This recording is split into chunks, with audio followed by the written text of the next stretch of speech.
14 বছর পর ঢাকা করাচি সরাসরি ফ্লাইট চালু কাল। ট্রানজিট না থাকায় বাঁচবে সময় অর্থ। প্রাথমিকভাবে সপ্তাহে 2 দিন চলাচল। দ্বিপাক্ষিক সম্পর্ক আরও সুদৃঢ় হওয়ার আশা। ঢাকা কক্সবাজার রেলযাত্রায় গতি আনার উদ্যোগ। পাহাড়তলী ঝাউতলা বাইপাসে সময় কমবে 1.5 ঘন্টা। বাস্তবায়ন হলে রাজধানী থেকে সমুদ্র শহরে সরাসরি যাত্রা। আসছে মুদ্রানীতিতে নীতিসুদ হার অপরিবর্তিত রাখছে বাংলাদেশ ব্যাংক। থাকছে 10%। জুলাই পর্যন্ত বেসরকারি খাতে সম্ভাব্য ঋণ প্রবৃদ্ধি 8%। উৎপাদন বাড়লেও পেঁয়াজের দাম নিয়ে বিপাকে কৃষক। নাটোরের দাম কমে প্রতি কেজি বিক্রি হচ্ছে 20 টাকায়। কমতির দিকে চারার দরও।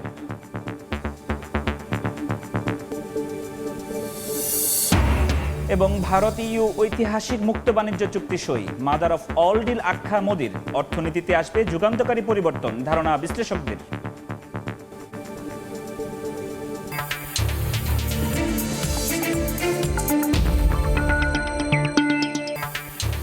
দেখছিলেন শিরোনাম। আমন্ত্রণ জানাচ্ছি দেশ ও দেশের বাইরের অর্থ বাণিজ্যের নানা খবর নিয়ে আমাদের নিয়মিত আয়োজন এই সময়ের বাণিজ্যে। আপনাদের সঙ্গে আছি আমি ফরহাদুর রহমান। শুরুতে নির্বাচনী প্রচারণার খবর। কাল উত্তরাঞ্চল সফরে যাচ্ছেন বিএনপি চেয়ারম্যান তারেক রহমান। এই মুহূর্তে সেখানে আছেন সহকর্মী আব্দুল আওয়াল। সরাসরি যাচ্ছি তার কাছে। দীর্ঘ 2 দশকের অপেক্ষার পালা ফুরাচ্ছে, ঘরের ছেলে ফিরছে ঘরে। আসলে বিএনপির চেয়ারম্যান তারেক রহমান কিন্তু তার যে নিজ পৈতৃক জেলা বগুড়ায় আসছেন আগামীকাল নির্বাচনী জনসভায়, এবং আগামীকাল রাতেই কিন্তু শহরের যে ঐতিহাসিক আলতাপন্নেসা খেলার মাঠ রয়েছে, সেই ঐতিহাসিক আলতাপন্নেসা খেলার মাঠে কিন্তু তারেক রহমান এক বিশাল জনসভায় অংশগ্রহণ করবেন, যেখানে আসলে লাখ লাখ মানুষের সমাগম ঘটবে। এবং যেহেতু বিএনপির প্রতিষ্ঠাতা জিয়াউর রহমানের জন্মভূমি বগুড়া, সেই জায়গা থেকে কিন্তু আসলে এই যে বগুড়া সেটা কিন্তু বিএনপির আতুরঘর বা দুর্গ হিসেবে পরিচিত। সেই জায়গা থেকে কিন্তু আগামীকালকে যে জনসভা, যেখানে তারেক রহমান আসবেন বিএনপির চেয়ারম্যান, সেখানে কিন্তু দলীয় নেতা কর্মীদের পাশাপাশি কিন্তু শহর বা গ্রামগঞ্জের যারা সাধারণ মানুষ আছেন তাদের নিজ ঘরের সন্তানকে একবার দেখার জন্য কিন্তু তারা আসলে এখানে ভিড় করবেন। এবং যেমনটি বলছিলাম যে লাখ লাখ মানুষের সমাগম ঘটবে এখানে। এবং আগামীকালকে রাতের জনসভা শেষে কিন্তু তিনি বগুড়া রাত্রি যাপন করবেন, এবং পরদিন 30 ডিসেম্বর তিনি বগুড়া সদর 6 আসন থেকে, যেখানে নির্বাচনে প্রতিদ্বন্দ্বিতা করছেন প্রথমবারের মতো জাতীয় সংসদ নির্বাচনে, সেই সদর 6 আসনের যে পৌরসভার নির্বাচনী যে ওয়ার্ড রয়েছে এবং যে ইউনিয়ন গুলো রয়েছে, অন্তত 5 থেকে 7টি ওয়ার্ড এবং 5 থেকে 7টি ইউনিয়নে তিনি মত বিনিময় করবেন সাধারণ মানুষদের সাথে। বাড়ি বাড়ি গিয়ে তার নিজের জন্য, দলের জন্য কিন্তু তিনি ভোট প্রার্থনা করবেন। এরপরে বগুড়ার যে দ্বিতীয় বাইপাস মহাসড়ক রয়েছে, সেই দ্বিতীয় বাইপাস মহাসড়ক ধরে কিন্তু তার যে বাবা প্রয়াত রাষ্ট্রপতি শহীদ প্রেসিডেন্ট জিয়াউর রহমানের যেই জন্মভূমি গাবতলীতে যাবেন, এবং সেখানে পাইলট স্কুল মাঠে একটি জনসভায় 30 ডিসেম্বর বিকেল 3টায় কিন্তু তিনি সেখানে বক্তৃতা করবেন। তার আসনের যে প্রার্থী রয়েছেন বগুড়া 7, সেই আসনের প্রার্থীর জন্য কিন্তু তিনি ভোট প্রার্থনা করবেন। এরপরে কিন্তু এই যে গাবতলী, সেই গাবতলী পাইলট স্কুল মাঠে কিন্তু জনসভা শেষে কিন্তু তিনি যেই তার নিজ পৈতৃক বাড়ি রয়েছে উপজেলার যে বাগবাড়িতে, সেই বাগবাড়িতে যাবেন, এবং বাগবাড়িতে গিয়ে কিন্তু শাহজাহানপুর এবং অন্যান্য যেই জেলার এলাকাগুলো রয়েছে সেগুলো ঘুরে কিন্তু আবারও 30 ডিসেম্বর বগুড়া শহরে আসবেন, এবং সেখানে এসে 30 ডিসেম্বর রাত্রি যাপন শেষে পরদিন 31 ডিসেম্বর কিন্তু রাজধানী ঢাকার উদ্দেশ্যে তিনি চলে যাবেন। তো বগুড়া থেকে তারেক রহমানের যে আগমন, এই বার্তা নিয়েছিল সর্বশেষ। সরাসরি যুক্ত ছিলাম বগুড়া থেকে। এবার বাণিজ্য সংবাদ। দীর্ঘ 14 বছর পর ঢাকা করাচি রুটে সরাসরি ফ্লাইট চালু হচ্ছে কাল। ট্রানজিট না থাকায় কমবে সময়, বাঁচবে সর্বনিম্ন 30,000 টাকা। আপাতত সপ্তাহে 2 দিন ফ্লাইট পরিচালনা করবে বিমান বাংলাদেশ। সংস্থাটি জানিয়েছে প্রথম ফ্লাইটের কয়েকদিন আগেই সব টিকিট বিক্রি শেষ। আকাশপথের এই যোগাযোগ বাংলাদেশ পাকিস্তানের মধ্যে বাণিজ্য, পর্যটন ও সামাজিক যোগাযোগকে আরও সমৃদ্ধ করবে বলে মত বিশেষজ্ঞদের। কাজল আব্দুল্লাহ রিপোর্ট। প্রায় 1.5 দশক পর আবারও পাকিস্তানে নামবে বিমান বাংলাদেশ এয়ারলাইন্সের যাত্রীবাহী উড়োজাহাজ। বৃহস্পতিবার আনুষ্ঠানিকভাবে আকাশপথে Dhaka Karachi non stop flight শুরুর মাধ্যমে পুরনো সম্পর্কের ভিত আরও শক্ত করার পথে দুই দেশ। দীর্ঘদিন পর পাকিস্তানে বাংলাদেশের ফ্লাইট পরিচালনায় উচ্ছ্বসিত সাধারণ যাত্রীরা। কোনো এক সময়তে আমরা একসাথে ছিলাম, আবার একটা স্বপ্নও থাকে দেখার পাকিস্তানটা কেমন ছিল। যদি নতুনভাবে সম্পর্কটা আবার চালু হয় তো হয়তো বা অনেকের জন্য ব্যবসা বাণিজ্য বা আপনার টুরিস্ট খাতে কিছুটা উন্নতি করবে। ঢাকা থেকে করাচি 1471 মাইল পথ যাতায়াতে ব্যবহার হবে 162 সিটের বোয়িং 737 মডেলের উড়োজাহাজ। সপ্তাহে আপাতত বৃহস্পতি ও শনিবার ফ্লাইট চলবে করাচি রুটে। প্রথম ফ্লাইটেই যাত্রীদের প্রত্যাশিত সাড়া পেয়েছে বিমান বাংলাদেশ। এখন যারা যায় তারা ডাইরেক্ট ফ্লাইট না থাকায় অনেক ঘুরে যেতে হয়, আর তো খুব স্বাভাবিক টাইম কমে আসছে, টাইম কমবে আর কি, ফ্লাইট টাইম কমবে, প্যাসেঞ্জারদের ট্রানজিট নাই, 3 ঘন্টার ফ্লাইট খুব স্মুথলি হবে। প্রাকৃতিক সৌন্দর্যের কারণে প্রতি বছর পর্যটন খাত থেকে 30 থেকে 40 বিলিয়ন ডলার রাজস্ব আয় করে পাকিস্তান সরকার। বিশেষজ্ঞরা বলছেন, ভ্রমণ পিপাসুদের পাশাপাশি ঢাকা করাচি রুটটি বাণিজ্যিক ও কৌশলগতভাবেও গুরুত্বপূর্ণ। দুই দেশের মধ্যে আমাদের সামাজিক, অর্থনৈতিক, রাজনৈতিক সম্পর্ক ভালো হওয়ার আমরা একটা আশা দেখছি। 2012 সালে নিরাপত্তার ইস্যুতে দুদেশের ফ্লাইট বন্ধ করে দেয় আওয়ামী লীগ সরকার। বর্তমানে দুদেশে যাতায়াতে দুবাই, দোহা সহ মধ্যপ্রাচ্যের বিভিন্ন ট্রানজিট হাব ব্যবহার করতে হয়, যা সময় সাপেক্ষ ও ব্যয়বহুল। সরাসরি ফ্লাইট চালু হওয়ায় 30 থেকে 70 হাজার টাকা কমে রাউন্ড ট্রিপে সর্বনিম্ন 51 হাজার টাকায় যাতায়াত করতে পারবেন ঢাকা করাচির যাত্রীরা। কাজল আব্দুল্লাহ, সময় সংবাদ, ঢাকা। ঢাকা কক্সবাজার রুটে রেল চলাচলের দূরত্ব অন্তত 1.5 ঘন্টা কমিয়ে আনতে চট্টগ্রামের পাহাড়তলী হয়ে ঝাউতলা বাইপাস নির্মাণের পরিকল্পনা নিয়েছে সরকার। 10,000 কোটি টাকা ডুয়েল লাইন প্রকল্পের অংশ হিসাবে এই বাইপাস কার্যকর হলে ঢাকা থেকে আসা ট্রেনগুলোকে ইঞ্জিন ঘোরাতে 45 মিনিট সময় অপচয় করে চট্টগ্রাম স্টেশনে আসার পরিবর্তে সরাসরি চলে যাবে কক্সবাজার। টাকা ত্রিপুর ক্যামেরায় বিস্তারিত জানাচ্ছেন কমল দে। কক্সবাজারমুখী এই ট্রেনটিকে প্রথম যেতে হয়েছে চট্টগ্রাম রেল স্টেশনে। 1.5 বছরের বেশি সময় ধরে এভাবেই ঢাকা থেকে চট্টগ্রাম হয়ে কক্সবাজার এবং একইভাবে কক্সবাজার থেকে চট্টগ্রাম হয়ে ঢাকা রুটে চলাচল করছে কক্সবাজার এক্সপ্রেস ও পর্যটক এক্সপ্রেস নামে দুটি যাত্রীবাহী ট্রেন। সড়কপথের জটিলতা এড়িয়ে নির্বিঘ্নে চলাচলে ক্রমশ জনপ্রিয়তা পেয়েছে এই ট্রেন দুটি।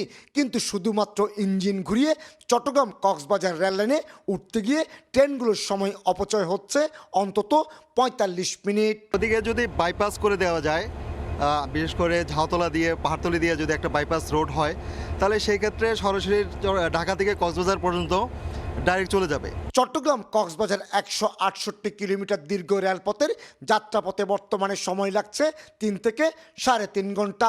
এর মধ্যে পাহাড়তলী স্টেশন থেকে চট্টগ্রাম রেল স্টেশনে আসার পথে 10 মিনিট এবং ইঞ্জিন কাটেল ও রিভার্সে 20 মিনিট বাড়তি সময় লাগছে। এই অবস্থায় চট্টগ্রাম নগরী পাহাড়তলী হয়ে ঝাউতলা পর্যন্ত নতুন একটি বাইপাস লাইন স্থাপনের প্রকল্প নিয়েছে রেলপথ মন্ত্রণালয়। একই সঙ্গে কক্সবাজারগামী চট্টগ্রাম রেল স্টেশনের যাত্রীদের সুবিধার্থে পাহাড়তলী, ষোলশহর এবং ঝাউতলা স্টেশন ভবন নির্মাণের পাশাপাশি সিবিআই সিগন্যাল এবং ইন্টারলকিং পদ্ধতিও চালু করা হবে। বাইপাস কার্যকর হলে চট্টগ্রামের যাত্রীরা এসব স্টেশন থেকেই উঠানামা করার সুযোগ পাবে। 3টি জায়গায় যে রেল এবং রোড ক্রসিং আছে, এগুলোতে আন্ডারপাস ও ওভারপাস নির্মাণ করার একটা সংস্থান আছে এখানে। ঢাকা থেকে আসা কক্সবাজার ও পর্যটক এক্সপ্রেসের জন্য বাড়তি সময় লাগলো চট্টগ্রাম থেকে সরাসরি ছেড়ে যাওয়া প্রবাল এক্সপ্রেস এবং শৈবাল এক্সপ্রেস এই জটিলতা থেকে মুক্ত রয়েছে। কমল দে, সময় সংবাদ, চট্টগ্রাম।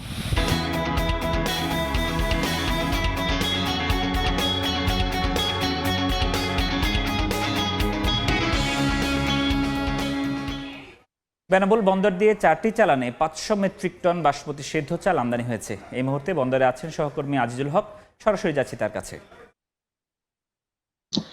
দেশের 16 কোটি জনসংখ্যার জন্য বছরে চালের চাহিদা রয়েছে প্রায় 3 কোটি 60 লাখ মেট্রিক টনের মতো। গেল বছর চাহিদার তুলনায় দেশে চাল উৎপাদন হয়েছিল 4 কোটি 15 লাখ মেট্রিক টন, অর্থাৎ চাহিদার তুলনায় চাল উৎপাদন বেশি হলেও ভবিষ্যতের জন্য চালের মজুদ এবং যখন সিন্ডিকেটের কারণে দেশে চালের বাজার ঊর্ধ্বগতি হয়, তখন বাজার নিয়ন্ত্রণে সরকার চালের আমদানির অনুমতি দিয়ে থাকে।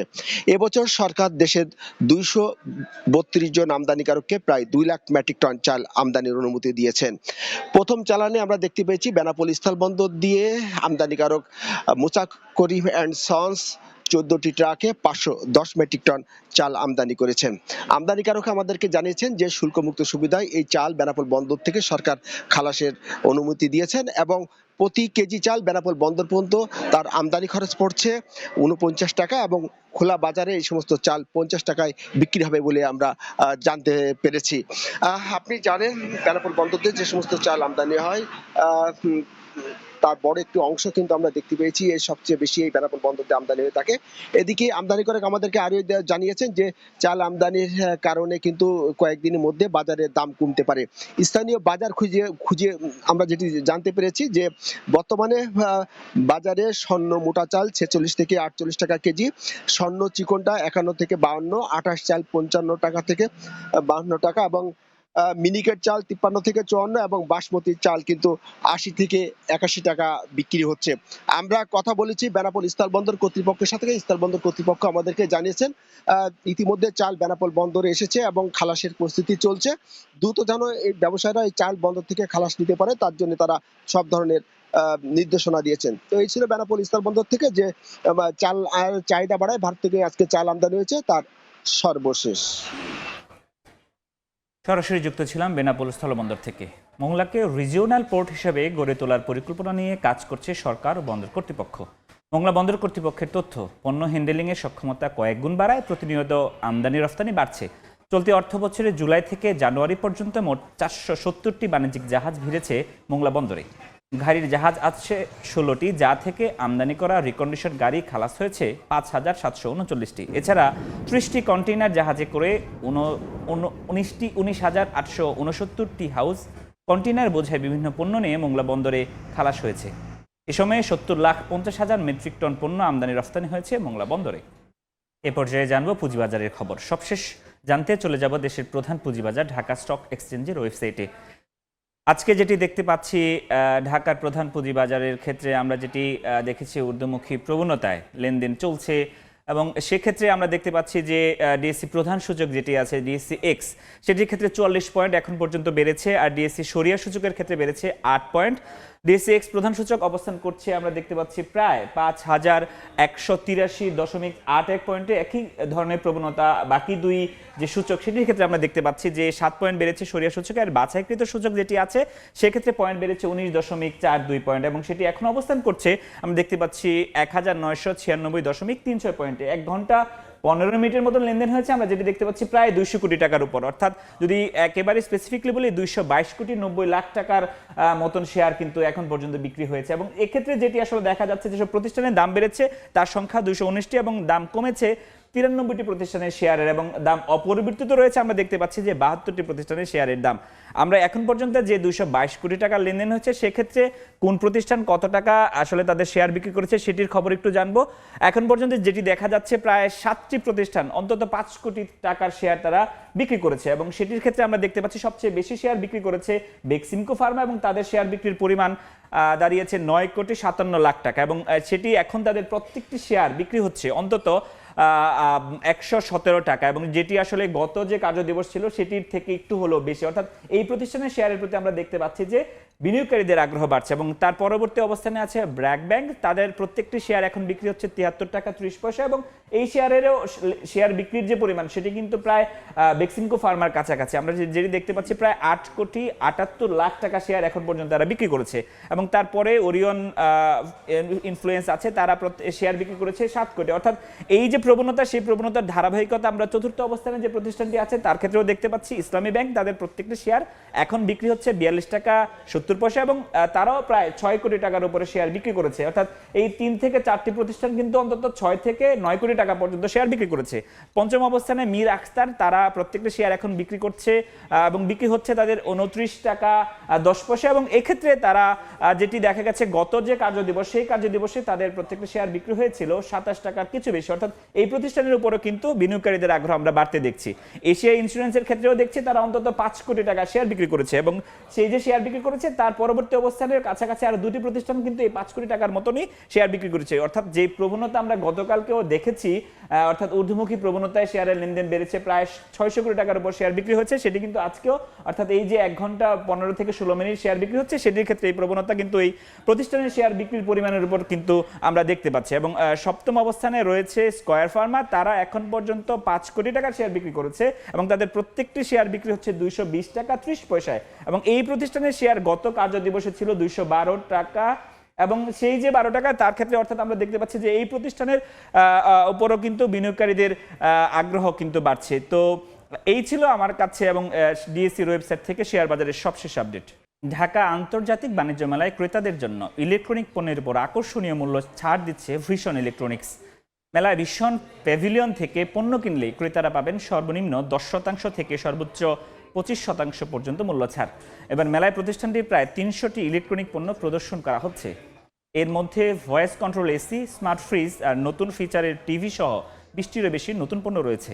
মূল্য ছাড়ের পাশাপাশি 10,000 টাকার পণ্য কিনলে থাকছে ফ্রি হোম ডেলিভারির সুযোগ।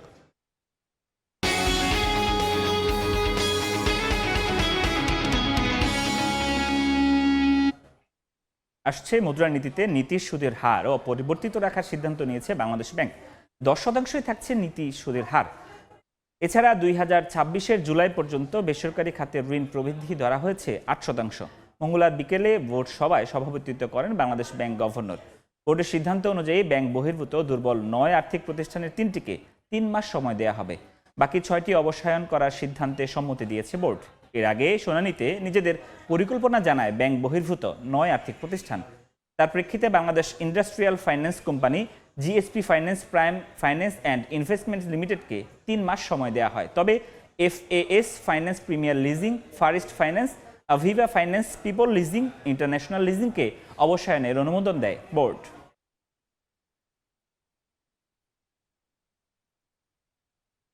দেশের বাজারে সর্বোচ্চ দামের রেকর্ড গড়ল স্বর্ণের দাম। বুধবার মূল্যবান এই ধাতুর দাম ভরিতে সর্বোচ্চ 7,348 টাকা বাড়িয়েছে বাজুস। তাতে প্রতি ভরি স্বর্ণের দাম ঠেকেছে প্রায় 2,70,000 টাকায়। আজ থেকে নতুন দর কার্যকর হচ্ছে বলে জানিয়েছে বাংলাদেশ জুয়েলার্স সমিতি।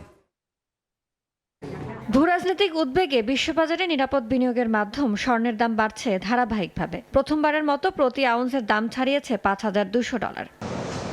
বার্তা সংস্থা রয়টার্স জানায়, মার্কিন কেন্দ্রীয় ব্যাংক ফেডারেল রিজার্ভের মুদ্রানীতি ঘোষণার আগে ডলারের মান প্রায় 4 বছরের মধ্যে সর্বনিম্ন পর্যায়ে নেমেছে। এতে বুধবার সকালে বিশ্ববাজারে স্বর্ণের দাম আউন্স প্রতি 1.1% বেড়ে দাঁড়িয়েছে $5,243। চলতি বছরে এ পর্যন্ত দাম বেড়েছে 20%-এরও বেশি।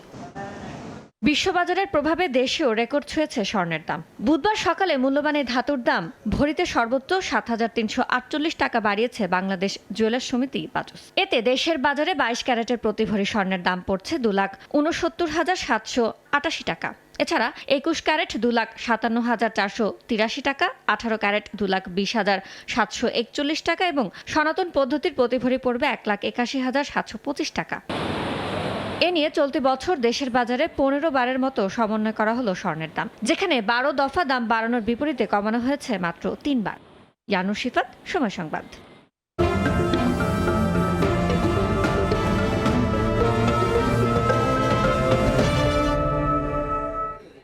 পেঁয়াজের উৎপাদন বাড়লেও দাম কমে যাওয়ায় বিপাকে নাটোরের কৃষক। গত 3 বছরে জেলায় পেঁয়াজের উৎপাদন প্রায় দ্বিগুণ বেড়েছে বলে জানিয়েছে স্থানীয় কৃষি বিভাগ। গত 2 বছর ভালো দাম থাকলেও এবার ভিন্ন চিত্র। পাইকারি বাজারে বর্তমানে প্রতি কেজি পেঁয়াজ 20 থেকে 25 টাকায় বিক্রি হচ্ছে। মুড়িকাটা পেঁয়াজের দাম কমে আসায় পেঁয়াজের চারার দামও কমে এসেছে।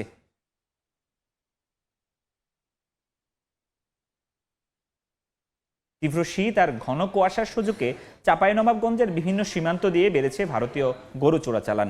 গভীর রাতে অরক্ষিত সীমান্ত দিয়ে গরু আসায় ক্ষতির দাবি দেশীয় খামারিদের। অন্যদিকে গরু আনতে গিয়ে ভারতীয় ভূখণ্ডে বিএসএফের গুলিতে নিহত ও আটকের ঘটনা ঘটলেও থামছে না এই কাজ। তবে সীমান্তে কঠোর অবস্থানের কথা জানায় বিজিবি। জাহাঙ্গীর আলমের পাঠানো তথ্য ও ছবি নিয়ে রিপোর্ট।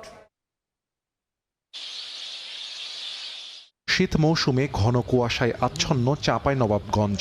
তীব্র ঠান্ডার রাতে বেশিরভাগ মানুষ থাকেন ঘরে। এর সুযোগ নিচ্ছে চোরাকারবারিরা। এলাকাবাসীর অভিযোগ, প্রায় প্রতি রাতেই জেলার অরক্ষিত বিভিন্ন সীমান্ত দিয়ে ভারত থেকে গরু আনা হচ্ছে। প্রথমে সেগুলো সীমান্ত সংলগ্ন আমবাগান বা ফসলি জমিতে লুকিয়ে রাখা হয়। এরপর রাতের আঁধারে ট্রাকে করে দেশের বিভিন্ন প্রান্তে পাঠিয়ে দেয়া হয়। স্থানীয় খামারিদের অভিযোগ, চোরাচালানের গরু সস্তা হওয়ায় ন্যায্য মূল্য পাচ্ছেন না তারা। এতে দেশীয় খামারিদের ক্ষতির মুখে পড়ার আশঙ্কা তৈরি হয়েছে।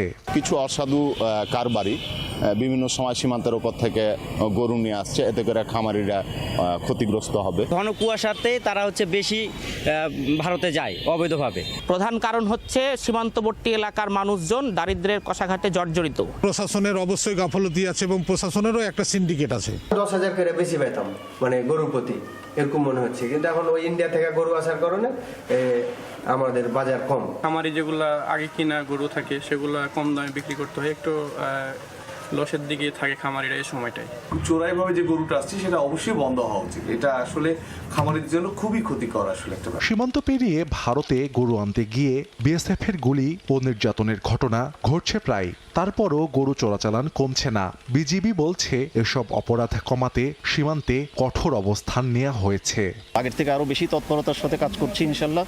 তো আমরা এটা প্রতিহত করতে পারার জন্য যতটা সম্ভব সেই কাজ করে যাচ্ছি। প্রতিটা বিওপিতে অতিরিক্ত আরেকটা বিশেষ টহল দিয়েছি। কেউ কুয়াশার সুযোগ নিয়ে কেউ যেন সীমান্ত অতিক্রম করে চোরাচালান বা মাদক চোরাচালানের সাথে কেউ সংযুক্ত না হয়। বিজিবির তথ্য মতে গত 5 মাসে জেলার সীমান্ত দিয়ে গরু চোরাচালান করতে গিয়ে বিএসএফ এর গুলি ও নির্যাতনে অন্তত 9 জনের মৃত্যু হয়েছে।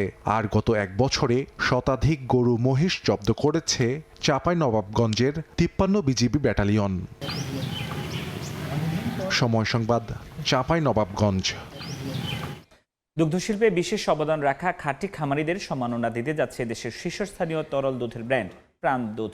মঙ্গলবার রাজধানীর গুলশানে এমসিসিআই সম্মেলন কেন্দ্রে প্রাণ দুধ খাঁটি খামারি সম্মাননা 2026 ক্যাম্পেইনের উদ্বোধন করা হয়, যার উদ্দেশ্য দেশের দুগ্ধশিল্পের বিকাশে নিবেদিত খাঁটি খামারিদের নিরলস পরিশ্রম ও অবদানের স্বীকৃতি দেয়া। অনুষ্ঠানে প্রাণ দুধ খাঁটি খামারি সম্মাননা 2026-এর সম্মাননা স্মারক উন্মোচন করেন প্রাণ গ্রুপের ব্যবস্থাপনা পরিচালক ইলিয়াস মৃধা। অনুষ্ঠানে জানানো হয়, আগামী 1 ফেব্রুয়ারি থেকে পাবনা, রংপুর, সিরাজগঞ্জ, বগুড়া, সাতক্ষীরা, খুলনা, যশোর, মাগুরা, কুড়িগ্রাম, নাটোর সহ দেশব্যাপী অবস্থিত প্রাণ ডেইরির 124টি গ্রামীণ দুধ সংগ্রহ কেন্দ্র থেকে স্পট রেজিস্ট্রেশন শুরু হবে।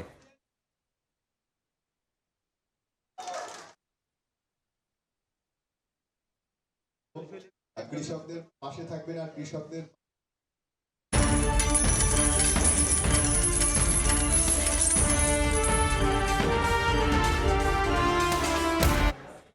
সরবরাহ ব্যাহত হওয়ার শঙ্কায় বিশ্ববাজারে বাড়ছে গম ও ভুট্টার দাম।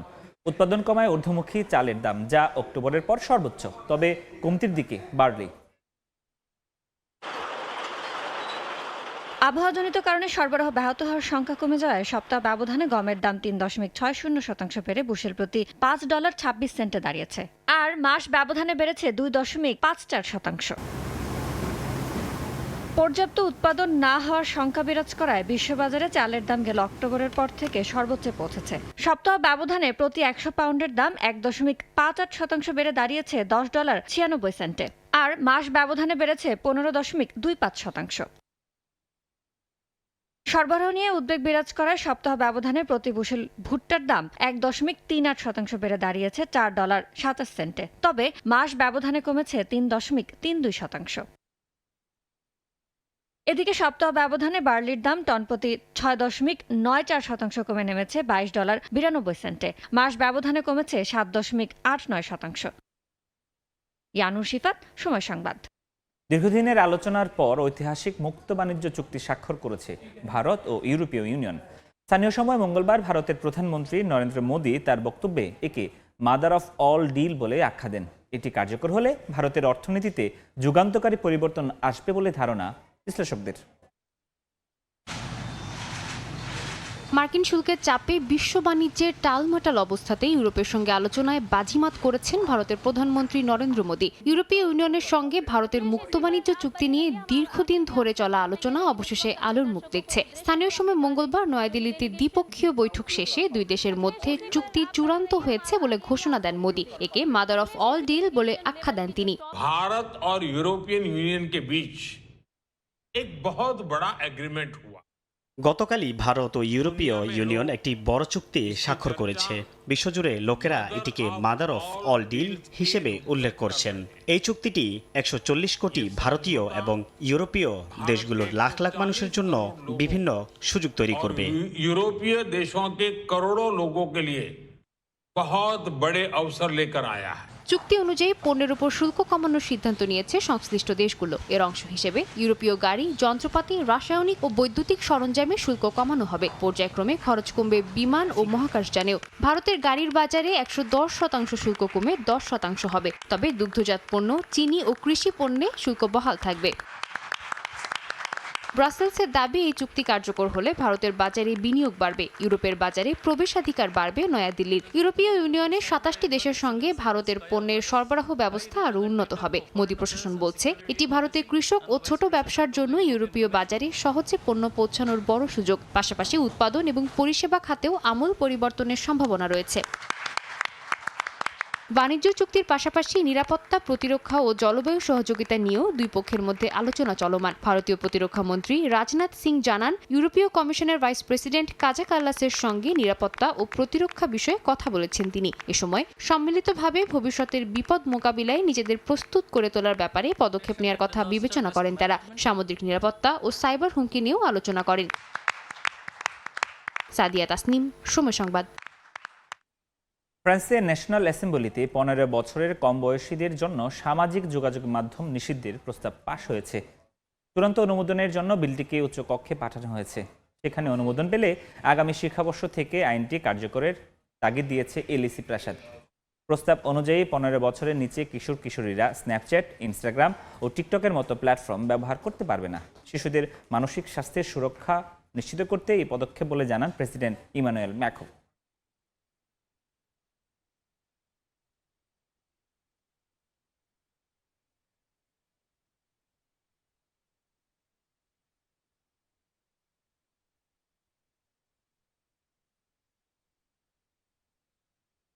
এ পর্যায়ে শীর্ষ সংবাদগুলো জানিয়ে দিচ্ছে আরেকবার।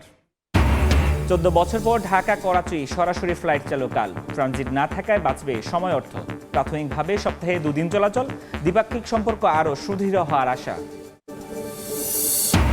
ঢাকা কক্সবাজার রেলযাত্রায় গতি আনার উদ্যোগ। পাহাড়তলী ঝাউতলা বাইপাসে সময় কমবে 1.5 ঘন্টা। বাস্তবায়ন হলে রাজধানী থেকে সমুদ্র শহরে সরাসরি যাত্রা। এবং আসছে মুদ্রানীতিতে নীতিসুধার অপরিবর্তিত রাখছে বাংলাদেশ ব্যাংক, থাকছে 10%।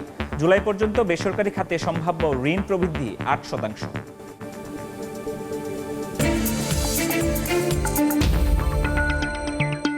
এই ছিল এই সময়ের বাণিজ্যে। দুপুর 12টার সময় সংবাদের সঙ্গে থাকবেন শবনম নিবিড়। ধন্যবাদ।